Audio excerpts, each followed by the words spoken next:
Well, AFL legend Ron Barassi was admired by everyone, leaving behind a legacy as one of the greatest players this country has ever seen. But to some, he was more than just a legend of the game. He was a colleague and also a friend. Nine presenter Eddie McGuire joins us from Victoria. Eddie, good morning. When you got the news, how were you feeling? How did you react? Clint, we knew that it wasn't far away that Barassi had been ill for a fair while, but it actually really has had a profound influence on so many of us. All his old colleagues were all talking to each other yesterday. He was just an amazing man. He lived by the mantra, 10 words, 20 letters. If it is to be, it is up to me. And this is a man who'd lived that life from the first time he came down to Melbourne as a young boy to live in the backyard of the great Norm Smith. As a Collingwood bloke, he gave us more pain than anyone else in the history of the game. Premierships in 55 and 57 and 60 and 64 with Melbourne. Of course, 1970 when he broke our hearts when we led by 44 points and he conjured up this new way of handballing to win the 1970 grand final. In 1977, we led by 27 points at three-quarter time and Barassi did it again, got the draw and then beat us by 27 points the next week. He was a big occasion player. He won a premiership in the first 100,000-seat Olympic Games, 1956 grand final. In 1970, the biggest crowd ever, 121,000 against the Pies. And then, of course, the first televised grand final in 1977. But he was much more than that. He reinvented the game. He came up with the idea of the national competition. He was writing about that in the 70s in his Sun News pictorial column. He was a great motivator. But more than that, you used to see him with that famous moustache there with either the sneer and the grit and the gritted teeth going hard to exhort his players as he's giving it to North Melbourne there at Arden Street back in the 70s. And then you'd see it with a big smile and the glint in his eye. He was just such a wonderful person. His battles with the great Ted Whitten over who was Mr. Football and who was Mrs. Football. All those things, they were a comedy act at the same time. Barassi was just everybody. He was the man for all seasons, but particularly in Melbourne, he was the man for the winter season. He was something special. And I really do hope, Clint, and I say this as a Collingwood person, that the AFL does honour Barassi. And I'd like to see Lee Matthews' name alongside him on the Premiership Cup.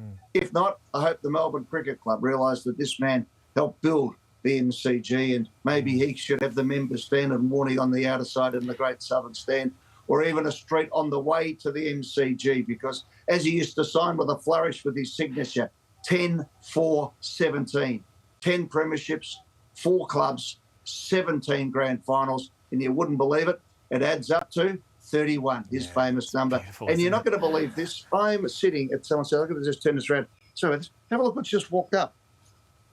Oh, don't. It's a magpie. Can you believe this? Can you believe that? Well, Ron will get that away if he's got any say in the matter. Don't worry about that.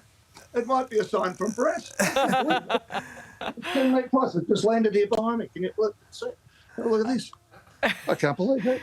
Eddie McGuire bringing them all out of the woodwork Two for us. magpies for joy, everybody. 2 magpies for joy. Barassi was just an amazing person. And I love that, maybe that stand in the members because when he used to win plenty of silverware for the Melbourne Football Club, take it to your favourite place, Stan, that is the bull ring and walk around the bar and sing the Melbourne song. He was just fantastic. He was a lovely man. And as I said, if it is to be, it's up to me. Well, of course, when a woman was being attacked in Fitzroy Street, St Kilda, it was Barassi who went in and flew the flag when no one else was there in his 70s. He was just a sensational man. We'll miss him dearly and we'll love him forever. He was the great Ronald Dale Barassi.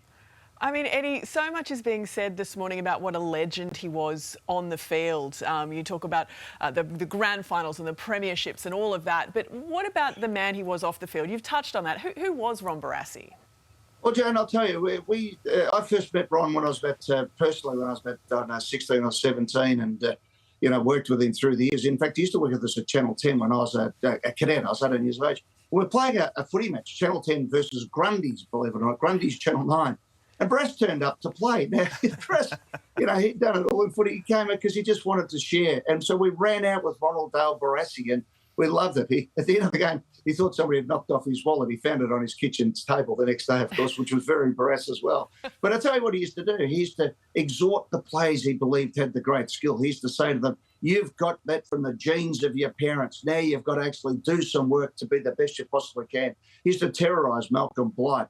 He used to have this love-hate relationship with a guy called Brent Croswell, one of the greatest players, academics and eccentrics of his time. And they would have massive battles over the phone in the 70s playing chess against each other, things like that. So he was this eclectic guy.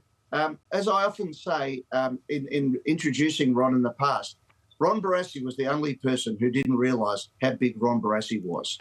He'd see him walk into a room and everyone would gravitate to him, but he had this humbleness about him. He knew where he stood in football. He wasn't naive to it, but at the same time, he didn't ever play it to his own effect. He was always about giving to the game, giving to people. If ever you're in trouble, Barassi would ring you up just to give you a little bit of a pep talk. If ever you thought you're getting ahead of yourself, he'd give you a call and just pull your nose a little bit as well. He was that sort of person. He was not only a great football person, he was a great humanitarian. He lived his life well. He helped grow the game as well, of course. He's responsible in many respects for growing the game nationally, but also internationally. The Irish experiment, which landed the great late Jim Steins.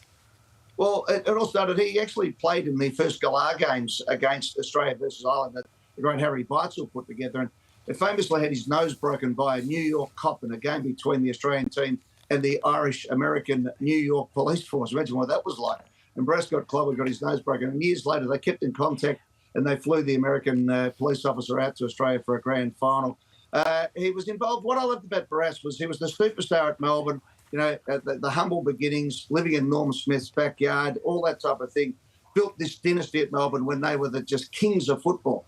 Where did he go? Went to Carlton when they were down in their worst period of history. When he left Carlton, he had a couple of years off. Where did he go? Went to North Melbourne, the team that had never won a premiership and brought the bacon home in 75 and 77. And then when he just relaxed into being a publican down at Barassi's hotel and being on the television and the radio on 3AW, what did he do? He went to the Sydney Swans when they were going through a record run of losses, when they were in Nissan huts next to the old showgrounds there, when they were just a complete laughingstock. Yeah. And he was the foundation, with his great mate Bobby Skilton back in those days, that the great Sydney Swans Football Club has become. So he was not only the bloke at Melbourne during their golden years, he was not only the bloke who rebuilt Carlton and had them win, get for another 20-odd years. He actually breathed life into North Melbourne and to the Sydney Swans, and everything he was involved in football over his life here.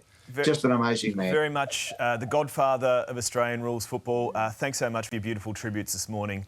We do remember Ron Barassi. Guys, and as I said, it all started with his father, Ron Sr. in 1940, and 12 months later, he was dead as a rat at Tobruk, and that's why he became the legacy boy.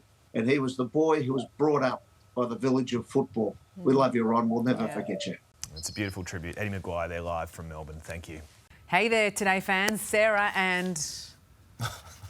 What's my name again? Oh my God, Carl. Hey, thanks for watching our YouTube channel, though. Subscribe now for more news, special reports and amazing Aussie stories. And Carl misbehaving, Whoa, of course. that never happens. Always happens. What's she talking about? Always happens.